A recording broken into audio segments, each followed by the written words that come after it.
first thank my co-authors. It took several co-authors this time because we introduced several new traits, and there was a lot of math and evaluation that went into this revision. So the topics then are the economic values for the added traits, genetic progress, some more about relative values versus relative emphasis, the standard deviations, and reliabilities. All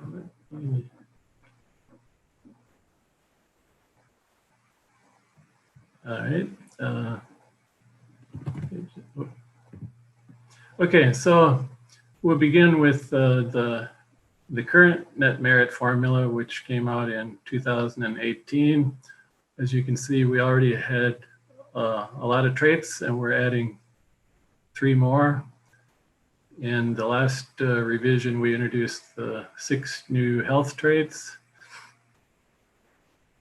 And this derivation has tried to follow mostly just looking up what the prices, the incomes and the costs for each traits, and trying to separate out which trait is responsible for which incomes and expenses. So that's most of the math.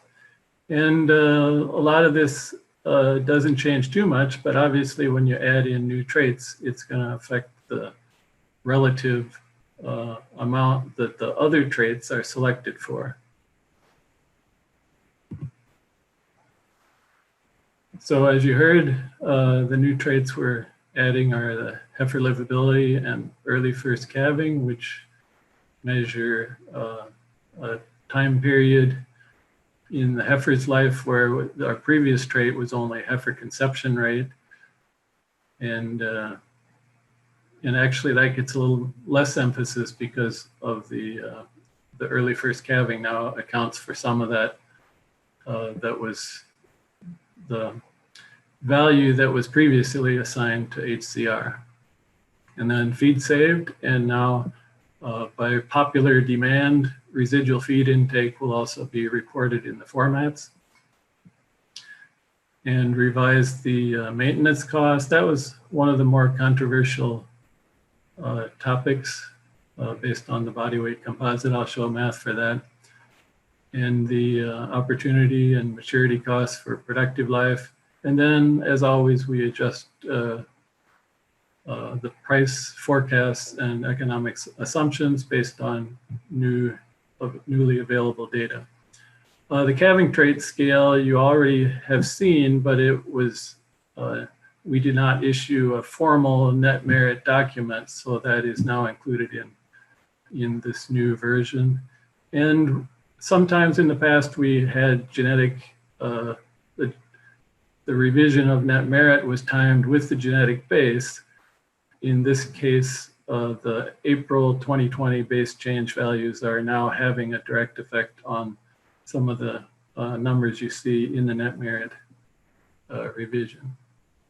So this is just a quick reminder to show what happens when the standard deviations change, when we change the scale and the base of the calving traits or calving ease. So obviously, if we made a lot of progress, the standard deviation is less, and that trait will get less emphasis now than it did in the past because there's not as much variation left to select for. So that's, I think we've all seen that last year, but just a reminder that that's part of the effect you're going to see in the net merit document if you look at the values today. The early first calving, the derivation was published, but was revised a little bit since then. And that, I think, we're starting off with some of the less controversial topics. These economic values could be debated, but they were our best estimates of the value of a calf and the value of a month of earlier calving. And that heifer livability evaluation was developed by postdoc Mahesh Nupani. Okay, so to the relative value and relative emphasis that Joe already presented, the relative value is, so they're both percentages of the total selection, but the relative value uses a genetic standard deviation. It ignores what the reliability of the trait is, whereas relative emphasis uses the PTA standard deviation.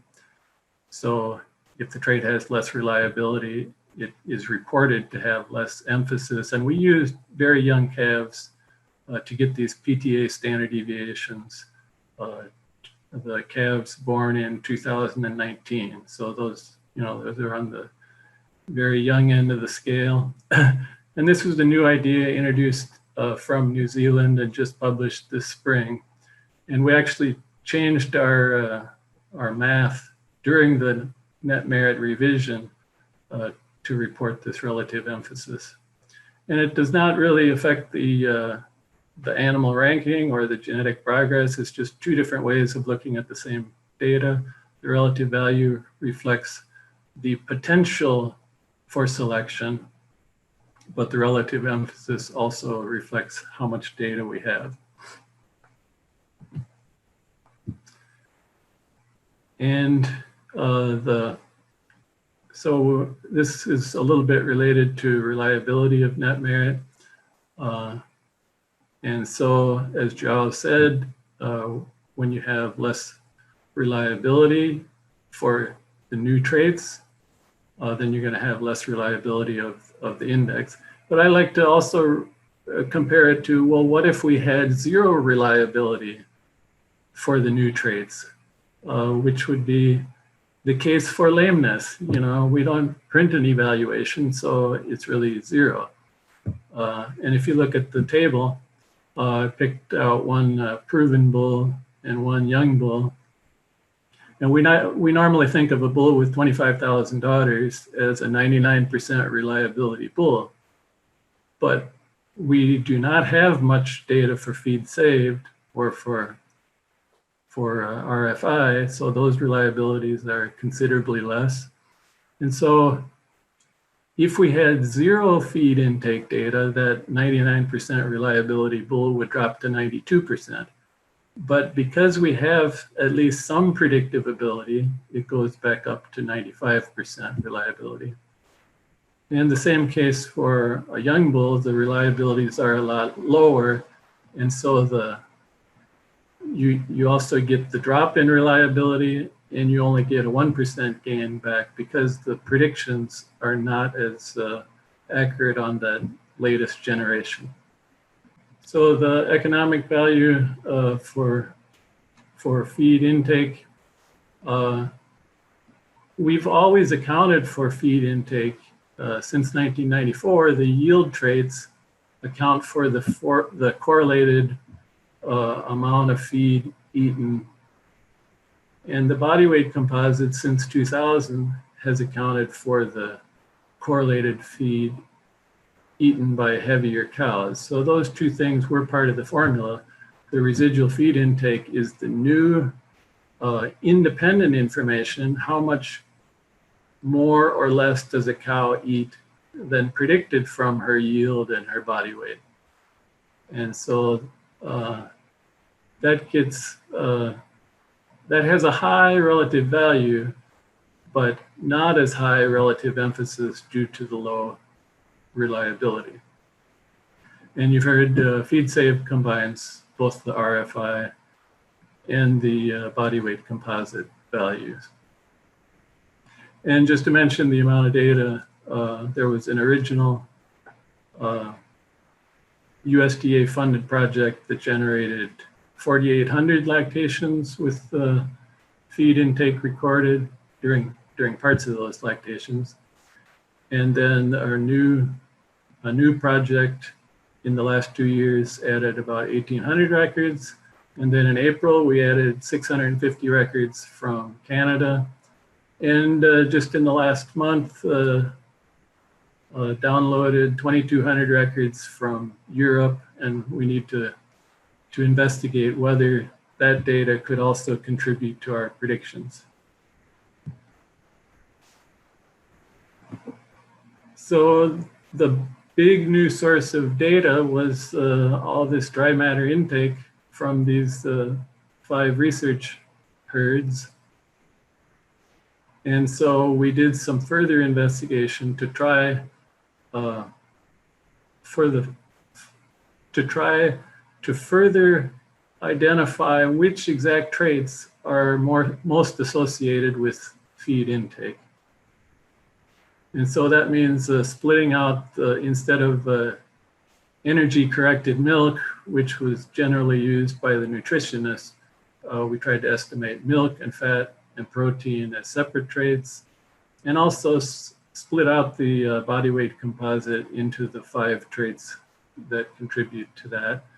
And we did phenotypic regressions, genomic regressions, and regressions on the sire's genomic PTA.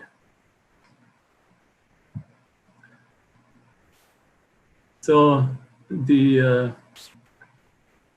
maintenance feed, that was controversial because our estimates were a lot bigger than what we had been using before. And there are a couple of reasons why our value that we were using before, it had been held constant for a long time and was out of date. And the National Research Council estimates are higher, and the maintenance regressions that we obtained from the research herd data are even much higher than that. So we did increase the maintenance charge, which means there's going to be a bigger penalty on big cows and a bigger reward on small cows.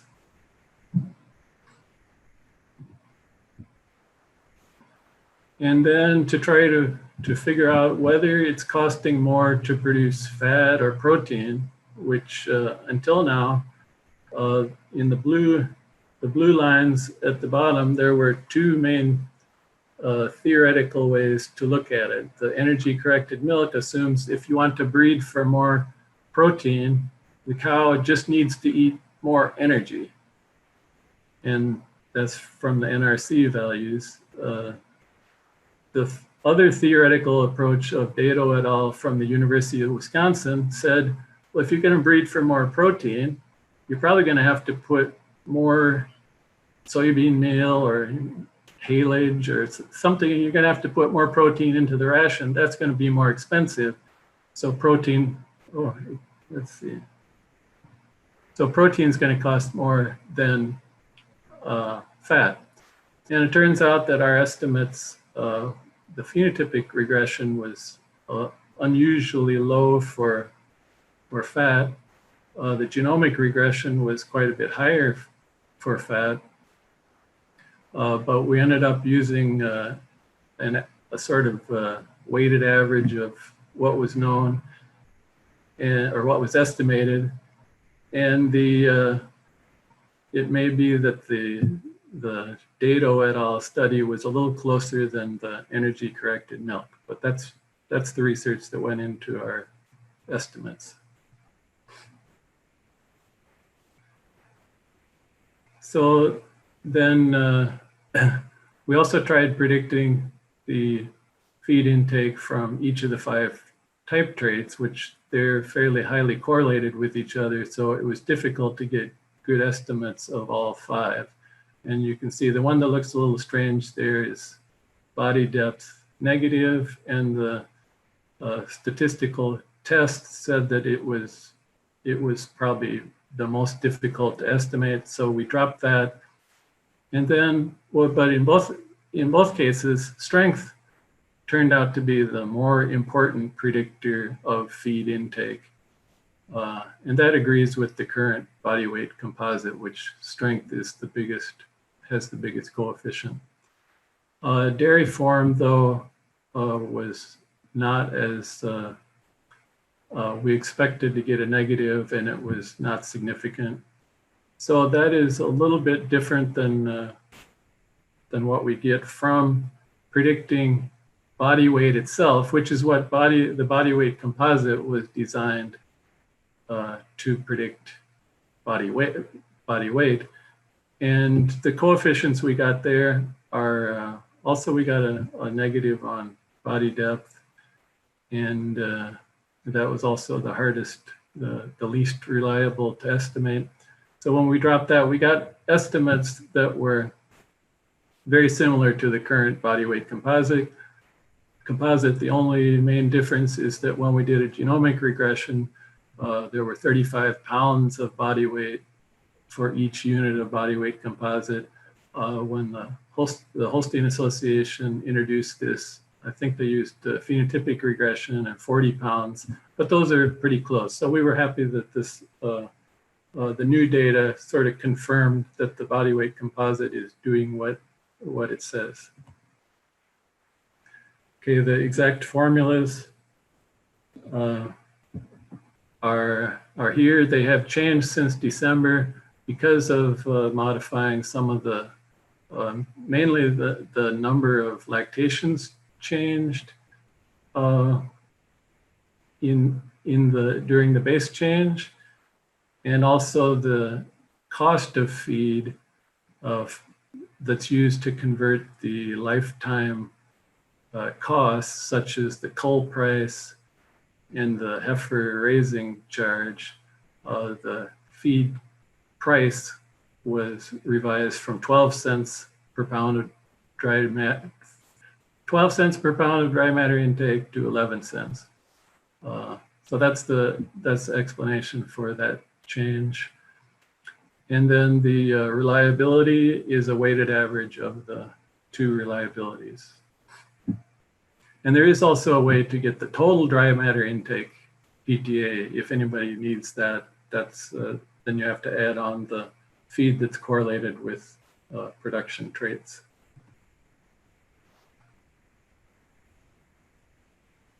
So the economic value of productive life previously assumed that the profit was equal in each additional lactation. But then some research studies came out that said, well, if cows are getting genetically better across time, that makes the young replacement cows more valuable than the older cows. But on the other hand, the older cows are producing at a higher level, so maybe they should be more profitable. And both of those are pretty big effects, and they partially cancel out, but the net value was that the relative value or relative emphasis on productive life increased because the effect of maturity was bigger than the effect of faster genetic progress. That research was initiated at the University of Florida. So then it's interesting to know which of these revisions caused the biggest change.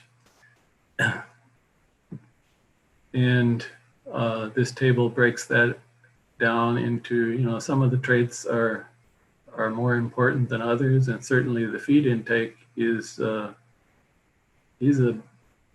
even though it has lower reliability, it has a big effect because of the high value. And the calving traits, not putting as much emphasis on those, that's progress. That frees up selection for other traits that are now more important. The maintenance charge was also one of the biggest revisions in the model, and also the productive life.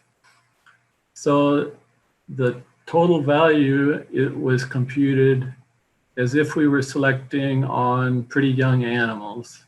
The proven bulls with higher reliability for these new traits, the new traits would have a bigger value, and it's almost twice as much, so maybe close to 20 million instead of 10 million if the selection was all on proven bulls. Well, I do not recommend selecting on proven bulls because the young ones are still better even if they do not have as high reliability. And then you can compare the changes that we've made across time. obviously the first few traits that we added had the biggest effect on the index. And this amount of change that we're making with the current revision is bigger than some we've done recently, but certainly not as major of a change as the first few revisions that we made years ago. One final technical point is when we released the net merit document explaining everything, the genetic standard deviations for the type traits of the non-Holstein breeds have not been modified, partly because we were still considering whether we should update our composites to match the breed definitions. And we can't get those quite to match because we still usually have different standard deviations that we estimate than that the breed associations use. So to conclude, the net merit will be revised in August, and including the new traits.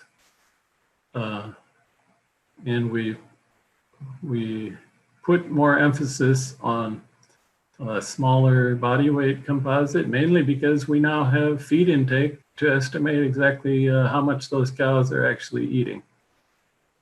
And also somewhat more emphasis on productive life and many other small revisions to other economic values. And we tend to use the recent 3 or 4 years of prices and the next year forecasts if those are available. Then the standard deviation of net merit will increase. You're going to notice that. And mainly that is because of the reduced marginal feed costs for the yield traits. So the index is saying now, well, the cows that are producing the most milk are actually making more income minus feed cost than what we had calculated before. So that's what's driving that standard deviation increase and making the high animals higher. But the reported reliability will be lower, and you may notice that too. But the main thing you should remember is that progress is faster if all the traits of importance are in the selection goal with the correct weight. And so I need to thank the USDA funding, CDCB, and the industry suppliers for the data, the feed intake funding that provided the new data,